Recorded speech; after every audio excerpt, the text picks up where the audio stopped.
Hi friends, നമ്മളിന്ന് ഇവിടെ ചെയ്യാൻ പോണ ക്വസ്റ്റ്യൻ ക്ലാസ് 12th ഫിസിക്സിലെ ഫസ്റ്റ് ചാപ്റ്റർ ആയിട്ടുള്ള ഇലക്ട്രിക് ചാർജസ് ആൻഡ് ഫീൽഡ്സ് എന്ന ചാപ്റ്ററിലെ എക്സസൈസ് 1.6 ആണ്. ക്വസ്റ്റ്യനിൽ പറഞ്ഞിട്ടുള്ളത് 4 point charges QA is equal to 2 microcoulomb, QB is equal to -5 microcoulomb, QC is equal to 2 microcoulomb and QD is equal to -5 microcoulomb are placed at the corners of the square ABCD of side 10 centimeter. What is the force on a charge of 1 microcoulomb placed at the center of a square?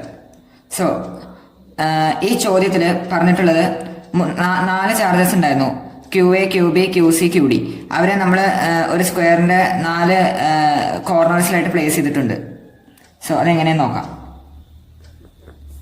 ഇതൊരു square ആണ്. ഈ സ്ക്വയറിന്റെ side 10 centimetre ആണ്. 10 centimetre ആണ് side. ഈ Virtus A, ഇത് B, ഇത് C, ഇത് D. എയിൽ നമ്മൾ 2 മൈക്രോകൂളം ചാർജാണ് പ്ലേസ് ചെയ്തിട്ടുള്ളത്. ബിയിൽ നമ്മൾ പ്ലേസ് ചെയ്തിട്ടുള്ളത് -5 മൈക്രോകൂളം. സിയിൽ പ്ലേസ് ചെയ്തിട്ടുള്ളത് 2 മൈക്രോകൂളം അല്ലേ, 2 മൈക്രോകൂളം.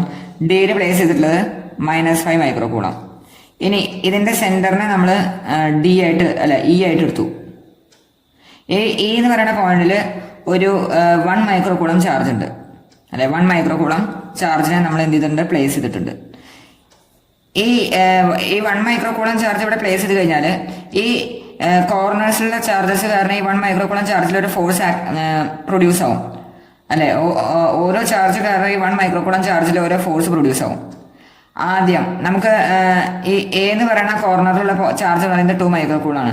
ഈ 2 മൈക്രോകൂളം ചാർജ് കാരണം 1 മൈക്രോകൂളം ചാർജിൽ ഒരു റിപ്പൾസീവ് ഫോഴ്സ് ആണ് ആക്ട് ആവുക. കാരണം രണ്ടും എന്താണ്, ലൈക്ക് ചാർജസ് ആണ്. ലൈക്ക് ചാർജസ് എന്താണ് ചെയ്യുക, റിപ്പൽ ചെയ്യാണ് ചെയ്യുക. സോ അത് കാരണം ഇവിടെ ഇങ്ങനൊരു ഫോഴ്സ് ആക്ട് ചെയ്യും, ഈ ഡയറക്ഷനിൽ ഒരു ഫോഴ്സ് ആക്ട് ചെയ്യും. അതിനെ നമ്മൾ FE എന്ന് വിളിച്ചു. അതായത് ഫോഴ്സ് ഓൺ ദിസ് ചാർജ്, അതായത് 1 മൈക്രോകൂളം ചാർജ് ഡ്യൂ ടു 2 മൈക്രോകൂളം ചാർജ്, അതാണ് FEA. ഒന്നുകൂടി ഞാൻ ഇവിടെ അതിനെ നമുക്ക് ഓരോ ഫോഴ്സ് ആക്ട് ചെയ്യണത് നമുക്ക് പിന്നെ അത് സെപ്പറേറ്റ് ആയിട്ട് എഴുതാം. ഇനി ഇതാണ് FEA. പിന്നെ അതേപോലെ തന്നെ സി എന്ന് പറയുന്ന കോർണറിൽ 2 മൈക്രോകൂളം ചാർജ് ആണ്. അത് കാരണം 1 മൈക്രോകൂളം ചാർജിൽ അവിടെ ഒരു റിപ്പൾസീവ് ഫോഴ്സ് ആണ് ആക്ട് ചെയ്യുക. കാരണം രണ്ടും എന്താണ്, ലൈക്ക് ചാർജസ് ആണ്. സോ ഇവിടെ ഒരു ഫോഴ്സ് ഈ ഡയറക്ഷനിൽ ആക്ട് ചെയ്യും, അതാണ് FEC. അതിനെ FEC എന്ന് കൊടുത്തു. അതേപോലെ തന്നെ ഈ എന്ന് പറയുന്ന ഇവിടെ 1 മൈക്രോകൂളം ചാർജ് കാരണം 1 മൈക്രോകൂളം ചാർജ് അല്ല, ഈ ബി എന്ന് പറയുന്ന കോർണറിൽ -5 മൈക്രോകൂളം ചാർജ് കാരണം 1 മൈക്രോകൂളം ചാർജിൽ ഒരു അട്രാക്റ്റീവ് ഫോഴ്സ് എന്തുണ്ടാവുക, പ്രൊഡ്യൂസ് ആവുക. കാരണം രണ്ടും എന്താണ്, ലൈക്ക് ചാർജസ് അല്ല, അൺലൈക്ക് ആണ്. അൺലൈക്ക് ചാർജസ് ആവുകൊണ്ട് അവിടെ ഒരു അട്രാക്റ്റീവ് ഫോഴ്സ് ആണ് ആക്കിയത് ഈ ഡയറക്ഷനിൽ.